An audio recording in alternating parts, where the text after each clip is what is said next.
हाय हाय हाय हाय मोदी सरकार हाय हाय हाय हाय हाय हाय मोदी सरकार हाय हाय हाय हाय हाय काँग्रेस जिंदाबाद करून पेपर फोडणारा शिक्षण मंत्र्यांचं करायचं काय? खाली डोकं वर पाय ज्यांच्या राज्यात प्रत्येक पेपर खाली डोकं वर पाय युवा काँग्रेस जिंदाबाद भाजप सरकारचं करायचं काय? खाली डोकं वर पाय अरे शिक्षण मंत्र्यांचं करायचं काय? खाली डोकं वर पाय अरे भाजप सरकारचं करायचं काय? खाली डोकं वर पाय अरे भाजप सरकारचं करायचं काय? खाली डोकं वर पाय जे सरकार परीक्षा सुरक्षित ठेवू शकत नाही, जे सरकार विद्यार्थ्यांचं भविष्य सुरक्षित ठेवू शकत नाही, त्या मोठ्या मोठ्या गोष्टी करतायत। लोकांच्या घरावर बुलडोझर चालवण्याऐवजी त्यांनी आता विद्यार्थ्यांच्या आणि युवकांच्या भविष्यावर, या देशाच्या युवकांवर त्यांनी बुलडोझर चालवण्याचं काम केलेलं आहे। वारंवार त्याच कंपन्या, वारंवार त्याच घटना घडतायत त्या शिक्षण मंत्र्यांच्या ह्याच्यात। त्यामुळे राजीनामा देण्यासाठी म्हणजे त्यांना लाज वाटते। वारंवार आमची तीच मागणी होती, परंतु यांना कसली आवडे, फक्त पैसे, टक्केवारी, टेंडर ह्याच्यातच तेच कॉन्ट्रॅक्ट कंपनीला ते दिलं जातं आणि त्यामुळे ह्या घटना वारंवार घडतायत। आता आपण बघितलं असेल पोलीस भरतीमध्ये सुद्धा 82 पेपर म्हणजे 82 मार्क एकाच कंपनीच्या ह्याच्यातून निघतंय, एकाच क्लासेसच्या ह्याच्यातून निघतंय। तर हे एक्झाम ह्या ज्या परीक्षा होत आहेत त्या क्लासेस सेंट्रिक होत आहेत। काही क्लासेस सोबत म्हणजे विद्यार्थी सेंट्रिक नसताना हे क्लासेस सेंट्रिक हे केलं जात आहे। आता मागणी काय? मागणी आमची युवक काँग्रेसच्या माध्यमातून एकच आहे की देशाचे जे शिक्षण मंत्री आहेत त्यांचा राजीनामा तातडीने राष्ट्रपती आणि पंतप्रधानांकडे घेण्यात यावा, त्याचं पत्रही युवक काँग्रेसला देण्यात आलेलं आहे। एनटीएनी मागच्या वर्षी 1000 कोटी रुपये गोळा केलेत विद्यार्थ्यांकडनं। ह्या वर्षीचा आकडा आहे 1000 कोटी। यावर खर्च सुद्धा झाले मागच्या वर्षी, असं सुद्धा त्यांनी दाखवलं। यावर्षी परत 1005 कोटी किंवा 1040 कोटी त्यांनी आकडा जाहीर केलेला नाही, पण एक एक्झाम घेण्यासाठी 1000 कोटी खर्च होतो, त्याच्यात सुद्धा ते भ्रष्टाचार करतात। मागची एक्झाम म्हणजे 2015 ची एक्झाम घ्यायला 105 कोटीचा खर्च येतो आणि 2024 ची एक्झाम घ्यायला तुम्हाला 1000 कोटी खर्च येतो। हा एवढा खर्च वाढला कुठून? आणि आज जे 1000 कोटीचा खर्च परत येणार आहे हे सामान्य जनतेच्या खिशातनं पैसा जाणार आहे। 1000 कोटीचं नुकसान सामान्य जनतेचं होणार आहे।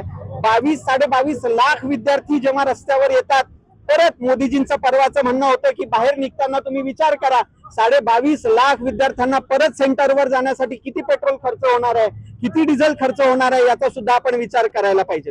आणि आम्ही निषेध करतो युवक काँग्रेस म्हणून आपला सगळ्यांचा, जे लोक रस्त्यावर उतरलं पाहिजेत, कारण आता परिस्थिती अधिक बिकट होत चाललेली आहे। आम्हाला नोटीस देण्याऐवजी पोलिसांकडून आम्हाला नोटीस देण्यात येते, आंदोलन करू नये किंवा गुन्हे दाखल करण्यात येतील। अहो, ज्यांनी ह्या सर्व घटनांमध्ये ज्यांचा दोष आहे किंवा जे लोक आरोपी आहेत तुम्ही त्यांच्या गुन्हे दाखल करा, तुम्ही त्यांना नोटीस द्या, तुम्ही त्यांना ताब्यात घ्या। परंतु युवक काँग्रेस ज्या विद्यार्थ्यांची मागणी घेऊन रस्त्यावर येत आहे आणि आम्हाला नोटीसच्या मार्फत घाबरवण्यात पोलिसांतर्फे येत आहे। वारंवार हे सुरू आहेत। कोणताही छोटे जरी प्रश्न असेल विद्यार्थ्यांचा किंवा युवकांचा किंवा जनतेचा घेऊन आम्ही उतरलो असेल, आमच्या खोटे गुन्हे दाखल केले जातील, खोटे कलम लावले जातील, परंतु जे याच्यातले असली दोषी आहेत त्यांच्यावर गुन्हे किंवा त्यांच्यावर कारवाई होत नाही आणि ते मोकाट मार्केटमध्ये फिरतात। गेल्या 10 वर्षामध्ये जर तुम्ही पाहिलं तर 79 प्रकारच्या प्रमुख परीक्षांचे पेपर लीक झालेले आहेत। हे एक पॅटर्न झालेला आहे। आणि मागच्या वेळी जेव्हा नीटचा पेपर लीक झाला, ज्यावेळी हा घटनाक्रम घडला, त्या नॅशनल टेस्टिंग एजन्सीच्या प्रमुखाला एका राज्याचा मुख्य सचिव करण्यात आला आणि त्या पदोन्नती देण्यात आली। खरं तर त्याला त्याच्या नोकरीवरनं काढायला पाहिजे होतं। आता 25 साली हीच घटना घडलेली आहे। असंच हे पॅटर्न चालू आहे। जर तुम्ही बारकाईने पाहिलं आणि यातले आरोपी जर पाहिले तर हे सरकारशी संबंधित विविध एजन्सीचे लोक सापडून येत आहेत। आज देशात 2025-26 मध्ये 24 लाख विद्यार्थी परत ही परीक्षा देणार, ही किती भयानक परिस्थिती आहे। आमचे देशाचे नेते, विरोधी पक्ष नेते राहुलजी गांधी यांनी वारंवार संसदेत हा मुद्दा उचललेला आहे। 79 परीक्षा टोटल देशभरातल्या प्रमुख, जर पेपर लीक होत असेल तर हे पेपर लीक सरकार आहे। नुसतं एज्युकेशन मिनिस्टरनीच नाही तर मोदींनी राजीनामा दिला पाहिजे। आणि जेनजींच्या बाबतीत जितका तुम्ही त्रास द्याल तेवढं जेनजी पेटून उठेल आणि रस्त्यावर उतरून या सरकारला धडा उठवल्याशिवाय राहणार नाही। आमची युवक काँग्रेस तर्फे मागणी आहे की शिक्षण मंत्र्यांनी राजीनामा दिला पाहिजे आणि संपूर्ण या विभागाची चौकशी झाली पाहिजे सीबीआय मार्फत। धन्यवाद। धिक्कार असो, या सरकारचा धिक्कार असो, धिक्कार असो, धिक्कार असो, या सरकारचा धिक्कार असो। अरे या विद्यार्थ्यांचं भविष्यावर बात करणाऱ्या सरकारचं करायचं काय? खाली डोकं वर पाय, या प्रत्येक परीक्षेचा पेपर फोडणाऱ्या सरकारचं करायचं काय? खाली डोकं वर पाय, या पैसे देऊन पेपर विकत घेणाऱ्या सरकारचं करायचं काय? खाली डोकं वर पाय, धिक्कार असो, धिक्कार असो. या सरकारचा धिक्कार असो.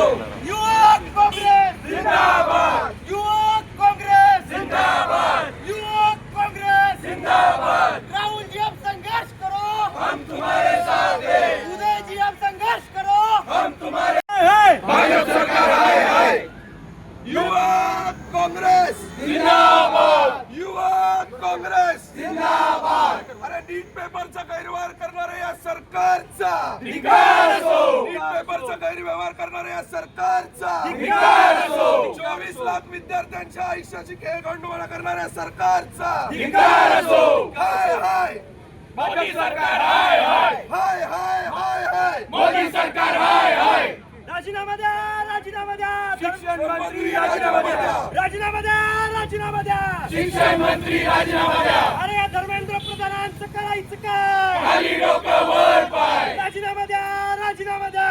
शिक्षण मंत्री राजीनामा द्या. खाली डोकं वर पाय, या विद्यार्थ्यांचं भविष्य उद्ध्वस्त करणाऱ्या सरकारचं करायचं काय? खाली डोकं वर पाय, अरे या प्रत्येक पेपर फोडणाऱ्या सरकारचं करायचं काय? खाली डोकं वर पाय. अरे या प्रत्येक